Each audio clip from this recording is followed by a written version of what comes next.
Cette semaine à Infocam, un nouveau service offert par l'Association du cancer de l'Est du Québec, un projet éducatif unique pour les jeunes Québécois sur le don d'organes, une soirée bénéfice au profit du Centre d'art de Kamouraska, une rencontre avec Sylvie Potvin pour la Semaine des proches aidants et finalement une entrevue à la radio Choc FM avec l'animateur Maxime Paradis.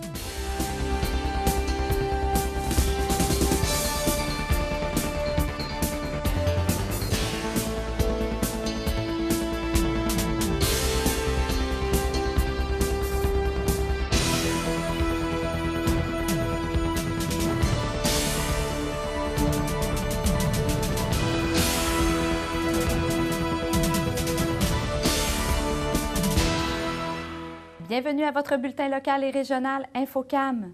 L'Association du cancer de l'Est du Québec a mis en place un nouveau service visant le mieux-être des personnes recevant des traitements contre le cancer. Nous avons rencontré Lisanne Fallu, directrice des services. Donc, l'Association du cancer, c'est un organisme régional qui couvre l'ensemble de l'Est du Québec, soit le Bas-Saint-Laurent, Gaspésie, les Îles-de-la-Madeleine et la Côte-Nord. Et la mission principale, c'est de soutenir les personnes atteintes de cancer et leurs proches dans les différentes étapes de la maladie. Et quel est le nouveau service que vous offrez? C'est de la massothérapie en oncologie.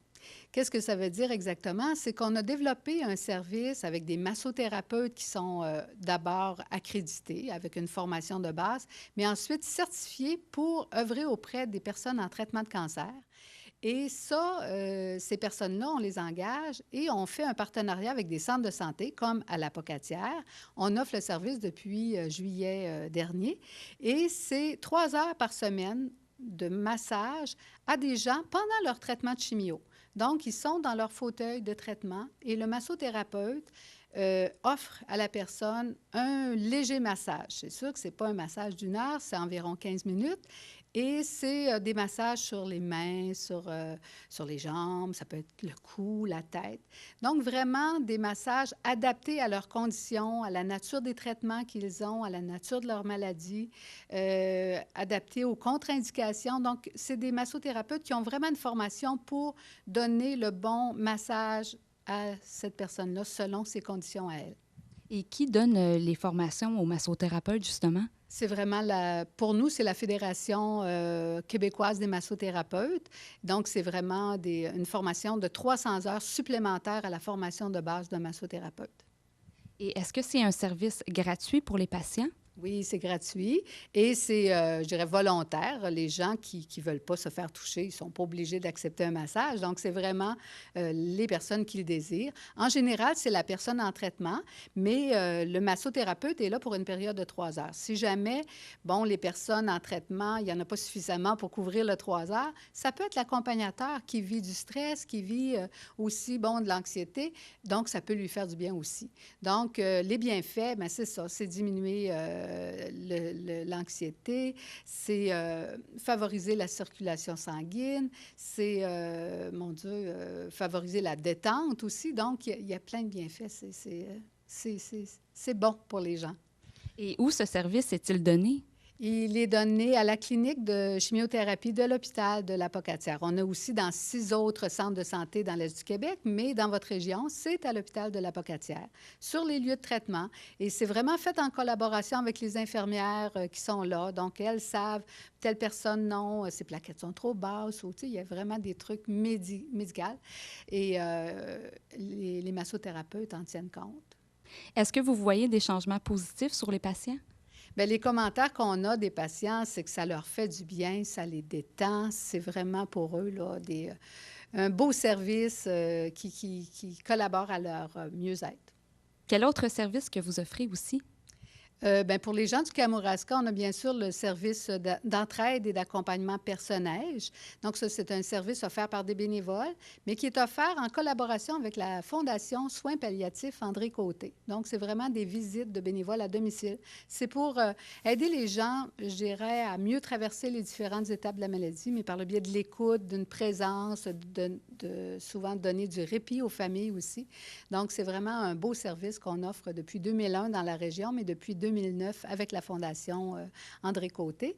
On vient aussi lundi prochain offrir un atelier Bel et bien dans sa peau. Donc, une fois par année, notre équipe de bénévoles de Rivière-du-Loup vient offrir un atelier aux femmes atteintes de cancer. Puis ça, c'est des conseils de soins de la peau, de maquillage, sur la perte des cheveux aussi, pour aider les femmes à atténuer les effets secondaires des traitements sur l'apparence. Donc, c'est vraiment un beau 2 heures en compagnie de bénévoles qui les accompagnent dans tout ça, qui leur donnent des conseils, puis elles repartent avec une belle trousse de produits pour mettre ça en pratique chez elles par la suite. On a aussi des guides d'information, un guide qui donne de l'information sur les différentes étapes de la maladie, mais un autre guide qui s'adresse plus aux familles qui veulent accompagner une personne en fin de vie. Ce guide-là s'appelle « Accompagner ceux qu'on aime ». Et ces 2 guides-là sont offerts par le biais des intervenants du réseau de la santé qui œuvrent auprès des personnes atteintes de cancer. Donc, c'est en gros les services qu'on a ici, mais les gens du Kamouraska peuvent venir aussi être hébergés à l'hôtellerie Omer Brazo à Rimouski pour ceux qui viennent recevoir leur traitement au Centre de cancer de Rimouski. Et il y a une foule d'autres services, mais je vous ai parlé peut-être de ceux qui sont plus particuliers au Kamouraska. Du côté des élections municipales, voici les noms des maires qui ont été élus. Nathalie Lévesque, élue maire de la municipalité de Saint-Pacôme. André Hudon, élu maire de Saint-Onésime. Gilles Lévesque, élu maire de Saint-Philippe-de-Néry. Raymond Chouinard, élu maire de Saint-Gabriel-l'Allemand. C'est à l'occasion de la Journée mondiale du don d'organes et de la greffe que le programme Chaîne de vie est lancé officiellement. Notons que ce nouveau programme, qui touchera tout le Québec, est l'initiative de l'École secondaire de Rivière-du-Loup. En fait, le programme Chaîne de vie vise à sensibiliser tous les jeunes de 4e secondaire au don d'organes dans le cadre de leur cours d'anglais. Et est-ce que ça va être partout au Québec? Oui, définitivement. À compter de l'hiver, on pense début mars, tous les enseignants de 4e secondaire au Québec auront en main une trousse pédagogique qui va traiter du don d'organes et en plus, ils auront accès à un site Internet qui se nomme chaînedevie.org. Et grâce à ce site Internet, tous les éléments pédagogiques s'y retrouvent, tous les vidéos. Alors, c'est un site Internet absolument dynamique, intéressant, vraiment adapté pour un enseignant en anglais et des jeunes, bien sûr, qui apprennent l'anglais et à travers la thématique du don d'organes. Et comment est né ce projet? En fait, le projet est né en 2004 à Rivière-du-Loup. Nous avions la visite d'un petit bonhomme qui était en attente d'une greffe de foie. Et ce petit garçon-là s'appelait Christopher Knowles. Il est venu dans ma classe d'anglais et vraiment, il a parlé de sa problématique. Il était en attente d'une greffe. Et les élèves ont été vraiment, vraiment touchés par le témoignage de Christopher Knowles. Et 2 ans plus tard, on nous présentait un concours pour sensibiliser les jeunes au don d'organes. Et ce concours-là a été offert aux élèves qui avaient entendu Christopher Knowles. Et une petite fille du nom de Josiane Sirois est venue me voir, puis elle m'a dit, « Madame Dumont, j'ai pensé qu'un site Internet pour les élèves, ça serait la meilleure façon de sensibiliser les jeunes au Québec. » Alors, finalement, après avoir réflexion, je suis allée faire mes devoirs. En fait, je suis allée sur Internet, je suis allée voir qu'est-ce qui se passait au niveau du don d'organes en termes de programme d'enseignement dans les écoles. Et puis, j'ai vu que, oui, il y avait une ouverture là, il y avait une possibilité, dans la mesure où on avait un site Internet avec un volet pédagogique qui s'adresserait aux enseignants. Parce que juste un site comme ça pour les élèves, oui, ça ne sera pas intéressant. Il fallait passer par les enseignants. Et quand j'ai compris qu'il y avait une possibilité, il y avait... oui, c'était possible. Alors, je savais comment m'entourer de gens pour réussir ce projet-là. Une équipe, 3 élèves, 2 enseignants et quelqu'un que je connaissais au niveau des médias, au niveau des communications. Ça prenait quelqu'un qui était vraiment bon au niveau des communications et surtout un amoureux du web. Et j'en connaissais un. Ça en prenait un, mais tout un. Et Guy Lavoie de la commission scolaire à Rivière-du-Loup, avec un cœur comme ça, là, c'est joint au projet Chaîne de vie. Et l'équipe Chaîne de vie est née. On a fait le site web, on a fait les activités pédagogiques. Il y a eu plusieurs versions des activités pédagogiques au fil des années. On a fait des démarches auprès des instances pour pouvoir réussir à avoir des sommes d'argent pour pouvoir lancer ce projet-là à la grandeur du Québec, finalement. quand ça ne s'est pas produit au moment où on aurait voulu, mais finalement, c'était parfait parce qu'aujourd'hui, ça va prendre son envol et parce que Transplant Québec, qui est en fait notre supporter, là, les gens qui s'occupent de nous, ont demandé à Desjardins une contribution financière de l'ordre, on nous a offert 250 000 pour partir le projet Chaîne de vie. Et voilà, depuis juin, là, on a cette belle nouvelle et depuis septembre, on travaille cœur et âme là, à réaliser ce grand projet qui date déjà de 7 ans, là, qui effectivement va prendre son envol cette année. Donc, on parle du don d'organes, mais il y a un volet au niveau de la santé. Et vous comprendrez que quand on parle d'organes, quand les élèves réalisent la rareté de quelque chose, quand quelque chose se fait rare, ça en augmente sa valeur. Donc, le fait de réaliser que les gens là, donneraient peut-être 1 million là, pour avoir des poumons, là, parce que tu es en attente, un foie, des reins, quand tu réalises que les gens sont en attente, puis c'est leur vie. Alors là, les jeunes se prennent conscience que, wow, quelle chance! Quelle chance que j'ai d'avoir des poumons. Et ça va même plus que ça. Ils vont te demander, « Hey, mon Dieu, madame, monsieur, ça sert à quoi, le pancréas? Le pancréas, ça sert à quoi? » Ben oui. Pourtant, ils ont vu ces notions-là en bio, secondaire 3. Mais là, dans un contexte ou dans une vraie histoire, dans un contexte réel de quelqu'un qui doit avoir une transplantation du pancréas, disons que le pancréas prend une autre dimension. Et là, d'où le volet santé. Et le volet santé prend toute son importance parce que les jeunes réalisent à quel point il est important de prendre soin de sa santé. Toute l'unité pédagogique s'intitule « Celebrating Life ». Et là, on célèbre la vie, on célèbre le cadeau d'être vivant, le cadeau d'être là. Et Chaîne de vie, c'est un hommage à la vie, la chance qu'on a de vivre. Et on ne dira jamais assez, souvent, merci. Et les gens qui reçoivent le don de la vie voient la vie, dégustent la vie, apprécient davantage la vie. Et est-ce qu'il faut attendre d'être là pour apprécier? C'est quand on n'a pas quelque chose, lorsqu'on perd quelque chose, qu'on réalise toute l'importance. Donc, dès 15-16 ans, si on peut amener les élèves à avoir vraiment cette grande conscience-là du cadeau qu'ils ont d'être là et de se concentrer sur des choses essentielles, prendre soin de sa vie, puis prendre soin des gens autour de nous. Et comme vous savez, notre unité parle de générosité, d'altruisme. Alors, on parle de toutes ces grandes valeurs-là qui sont fondamentales, qui sont au cœur de notre projet. En même temps, ça sensibilise aussi les parents. Oui, tout à fait, parce qu'on amène les élèves à aller vers les parents, c'est de poser un geste. Et ce qui est important pour nous, c'est que les élèves parlent, qu'ils soient contre. Parfait, c'est le choix, respecté. Et l'idée, c'est vraiment de parler avec leurs parents sur leurs décisions personnelles. Et là, comme ils sont vraiment bien informés grâce à l'unité pédagogique, bien, c'est possible pour eux c'est invitant pour les parents, c'est réconfortant, je dirais. C'est réconfortant pour les parents de savoir que si jamais ça arrivait, donc, si jamais c'était le cas, bien, on est capable de prendre une bonne décision, puis c'est clair. Et on va respecter ton choix, mon homme.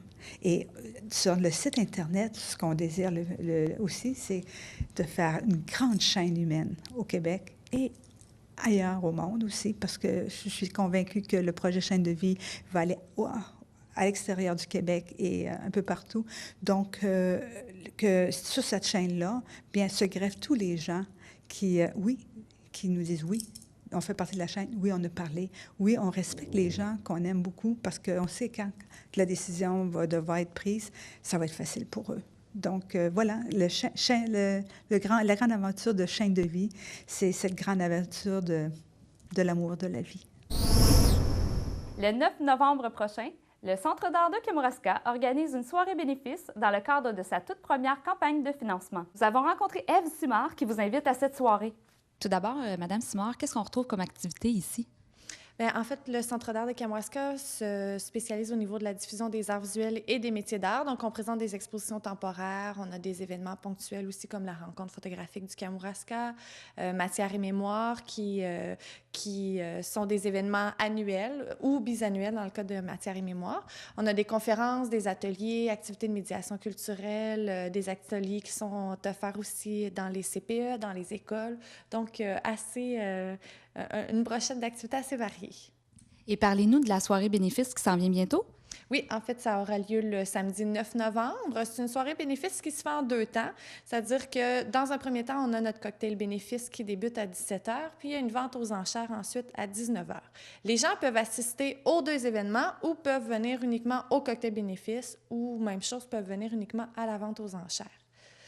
Pour ce qui est du cocktail bénéfice qui commence à 17 h, il y a des billets qui sont en vente à 2 forfaits, le forfait régulier à 60 $, le forfait VIP à 90 $. Le chef qui est présent pour le cocktail bénéfice, en fait, ce sont les propriétaires Kim Côté, Perle Morancy, propriétaire du Café Bistrot Côté Est, ici à Kamouraska, qui élaborent un menu spécial expressément pour ce cocktail-là. En fait, ils vont s'inspirer des œuvres qui vont être mises à la vente aux enchères par la suite pour créer des bouchées originales qui sont vraiment inspirées des œuvres. Là, on va avoir l'impression de manger presque les œuvres de la vente aux enchères. Et puis ensuite de ça, la vente aux enchères, elle va débuter à 19 h. Évidemment, l'accès pour la vente aux enchères est gratuit. On n'a pas de billets à réserver ni de coût d'entrée. Il y aura service de bar sur place aussi pendant la vente aux enchères. Et le commissaire-priseur, c'est Jean Damour, donc le député Jean Damour à Rivière-du-Loup, qui est notre commissaire-priseur. Et on s'attend à ce que ce soit à peu près d'une durée d'1 h 30, 2 heures. On a 25 œuvres en tout qui sont à la vente aux enchères. Des œuvres assez variées, photographie, peinture, sculpture. Nous, on a choisi, dans le fond, les artistes qui ont exposé depuis 2009. On a fait une invitation à ces artistes-là qui ont participé à nos programmations depuis 2009. Pourquoi 2009? Parce qu'en 2009, on a entamé la restructuration de l'organisme, qui était à l'époque l'ancien palais de justice de Kamouraska. Donc, pour marquer un petit peu là, les changements qui se sont opérés ces dernières années au sein de l'établissement, on a été chercher ces artistes-là qui ont pris part à la programmation et qui ont généreusement fait don de leurs œuvres. C'est important de le mentionner. Et pourquoi avoir organisé une soirée bénéfice? En fait, nous, c'est dans l'optique de notre campagne de financement. C'est la première campagne annuelle de financement du Centre d'art. Donc, on voulait un peu clore cette campagne-là avec une soirée bénéfice qui est assez importante. Et puis, évidemment, les fonds qui vont être recueillis vont servir à poursuivre dans le développement du Centre d'art parce qu'il s'est quand même développé ces dernières années là, de façon assez rapide, là, je dirais.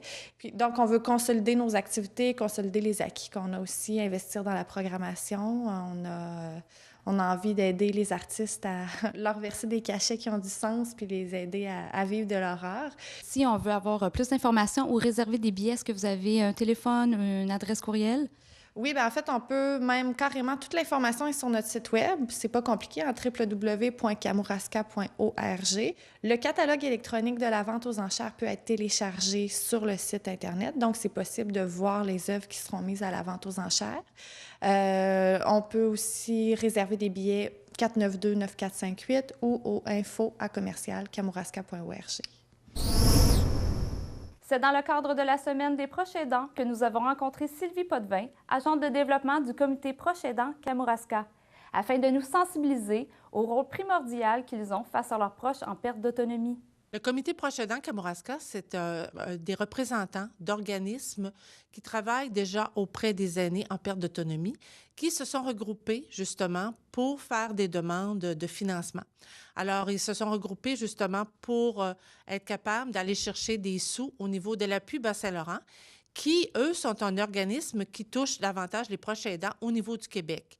Il y a des appuis à la grandeur du Québec, d'ailleurs. Depuis combien de temps que le comité existe? Ça fait plus que 2 ans, mais je dirais que sur les projets, moi, j'ai été engagée en novembre 2011, donc ça fait 2 ans que j'œuvre au sein du comité. Et qui on peut qualifier de proche aidant? Alors, une personne proche aidante, c'est une personne qui agit sans rémunération auprès d'une personne en perte d'autonomie qui a des incapacités. Alors, ça peut être un conjoint, une conjointe, un parent, un frère, une sœur, un enfant. Et puis, ces personnes-là ne touchent absolument rien comme rémunération. Et je vous dirais qu'ils couvrent 80 % des soins apportés à la personne. Et est-ce qu'il y en a beaucoup au Québec de ces personnes-là? À large, j'emploie un mot anglais, mais toute perte d'autonomie confondue, une personne sur 7 est proche aidante au Québec, d'après les derniers chiffres de la RANQ, qui est le regroupement des aidants naturels du Québec. Alors, il y a beaucoup de monde qui sont proches aidants. Et vous avez parlé d'organismes. Quel organisme fait partie du comité? Alors, il y a tout d'abord le C3S de Kamouraska, le comité des usagers du C3S, les services CAMED, le Centre d'action bénévole Cormoran, l'Arc-en-Ciel du cœur, Vie active. Il y a aussi les soins palliatifs André Côté avec Personnage qui sont les soins à domicile. Il y a aussi, il ne faut pas que j'en oublie, il y a des personnes proches aidantes qui sont au sein du comité aussi et le Carrefour 50 ans et plus du Québec qui travaille avec nous. Et du 3 au 9 novembre prochain, c'est la semaine des proches aidants du Québec. Qu'avez-vous planifié comme événement? Alors, tout d'abord, nous allons faire une tournée promotionnelle. Alors, je vais vous sortir un petit peu c'est quoi qui va se passer. C'est qu'à travers le Kamouraska, il y a un apron qui va être déployé à travers les restaurants, les organismes communautaires et les organisations. Et ce apron, justement, pour faire la promotion du comité proche aidant et aussi parler des partenaires qui sont avec nous et donner un peu les services qui sont offerts par le comité proche aidant. Et est-ce que vous faites aussi des conférences? Oui, il va y avoir une conférence le 6 novembre prochain qui va avoir lieu à l'auditorium de l'ITA de la Pocatière avec Mme Édith Fournier et M. Michel Carbonneau, qui sont des proches aidants. Alors, ils viennent nous livrer un message d'espoir pour les proches aidants et leurs familles et leur entourage aussi. Alors, c'est ouvert à toute la population et c'est à 19h30 le 6 novembre à l'ITA. Pourquoi c'est important qu'il y ait des proches aidants? Parce que les proches aidants, c'est eux qui sont un peu les piliers des soins à domicile. Parce que si on veut que les personnes demeurent le plus longtemps possible chez eux, surtout les personnes âgées, parce que le comité proche aidant touche davantage les personnes aînées, il faut que les proches aidants soient présents parce que c'est eux autres qui les tiennent souvent à bout de bras. Et il faut aussi leur donner davantage de services pour justement qu'ils puissent continuer à faire leur beau travail. Et dans un futur approché, est-ce que vous espérez que le gouvernement prenne conscience de ces personnes-là qui sont peut-être pas vraiment valorisées, puis donner un peu plus de sous à ces personnes-là? Bien, justement, ils commencent à en parler un peu plus. C'est pour ça, justement, que les appuis ont été créés au niveau de la province, parce que c'est des partenariats publics et privés. Le gouvernement injecte des sous et la Fondation André Chagnon également. Alors, c'est pour ça. Et davantage de services auprès des personnes. Et le RANC, le regroupement des aidants naturels du Québec, fait des pressions, surtout principalement lors de la semaine des proches aidants, pour qu'il y ait davantage de sous de donner aux proches aidants, surtout pour le répit, parce qu'on s'aperçoit que les personnes, à un moment donné, viennent à bout de souffle et ils veulent prendre un peu d'air juste pour eux. Alors, on veut davantage axer sur le répit. Et si on veut avoir plus d'informations, est-ce que vous avez un site Internet à nous conseiller? Non, je n'ai pas de site Internet, mais j'ai un numéro de téléphone. Alors, c'est le 856-7000, le poste 6028. Et c'est là que vous avez toutes les informations à transmettre. Nous avons rencontré Maxime Paradis, animateur et directeur musical à la station de radio Choc FM, qui nous parle de l'émission du matin. Bien, qu'est-ce qui m'attend? C'est une émission d'affaires publiques qui dure depuis toujours, à bien y passer ici à Choc FM, parce que ça fait partie du mandat de la station. Pour les gens qui se questionnent souvent à savoir, bon, pourquoi vous n'avez pas de l'humour le matin? Pourquoi vous n'avez pas ci? Pourquoi vous n'avez pas ça? Bien, c'est important de comprendre que la station a une promesse de réalisation auprès du CRTC et offrir une émission d'affaires publiques qui, justement, fait le tour de l'actualité locale et régionale. Ça fait partie de la mission des promesses de réalisation, en fait, que la station a à livrer. Donc, c'est pourquoi ce concept-là est vieux comme la nuit des temps, qui a toujours été présent ici à Choc FM. Et l'émission, en tant que telle, bien que je suis un nouvel animateur et que les gens peuvent penser qu'il y a eu du renouveau, le concept est somme toute resté quand même pas mal le même là, au fil du temps. Et c'est quoi le concept, justement, plus en détail? Bien, on a des invités qui viennent un peu partout dans la région. Donc, on couvre, évidemment, en étant la Pocatière, on couvre l'Îlet, on couvre le Kamouraska de temps à autre, on couvre aussi le Charlevoix. Donc, on va parler, par exemple, de tout ce qui a trait à la politique. On va parler aussi du domaine de l'éducation. On va parler aussi de faits divers. Très rarement, on va toucher aux arts et spectacles parce qu'on laisse plutôt ça pour l'émission de fin de journée. Des fois, un peu de sport, mais c'est vraiment des sujets qui vont avoir un impact dans le quotidien des gens. Et parle-nous un peu de tes collègues. De mes collègues, oui, parce qu'on est. En fait, c'est la grosse nouveauté de l'émission, c'est ça, parce que pendant longtemps, les gens ont connu l'émission Qu'est-ce qui m'atteint avec Jacques et Michel. Donc, maintenant, c'est moi qui s'occupe de l'animation de l'émission, c'est moi qui fais des entrevues. Par contre, Jacques et Michel sont encore là comme support dans l'émission. Donc, Jacques s'occupe de la partie information. C'est lui aussi qui est, je pourrais dire, le réalisateur, le recherchiste de l'émission. Donc, c'est lui qui s'occupe de dénicher les invités pour l'émission.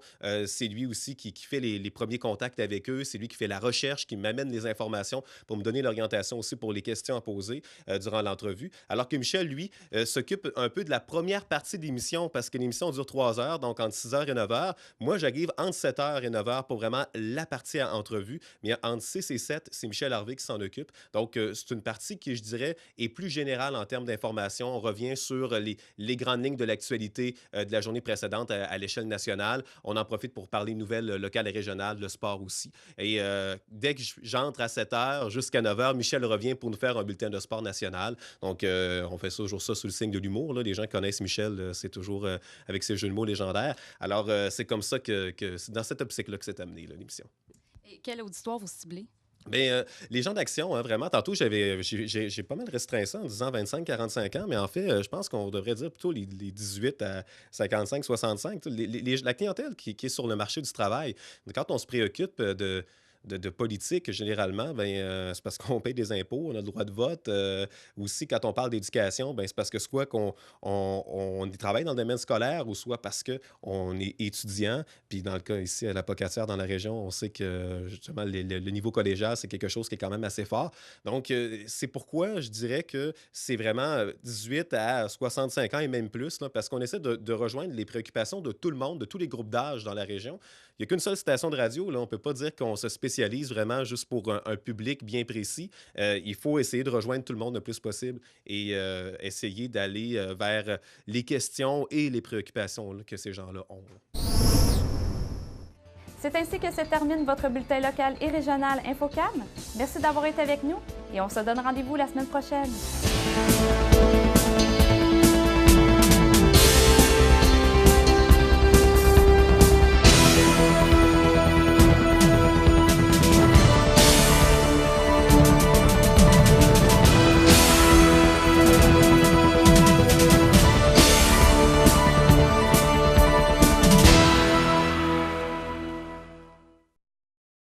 Mallette de Saint-Pascal est fière d'être associée à cette émission. Mallette, 470 Avenue Chapelot à Saint-Pascal, 88 492 3515. Pour nous faire part d'une nouvelle, des images ou suggestions de reportages, par téléphone le 88 492 2711, par télécopieur le 88 492 7498, par courriel à presse@commercial-tvck.org et par Internet au www.tvck.org.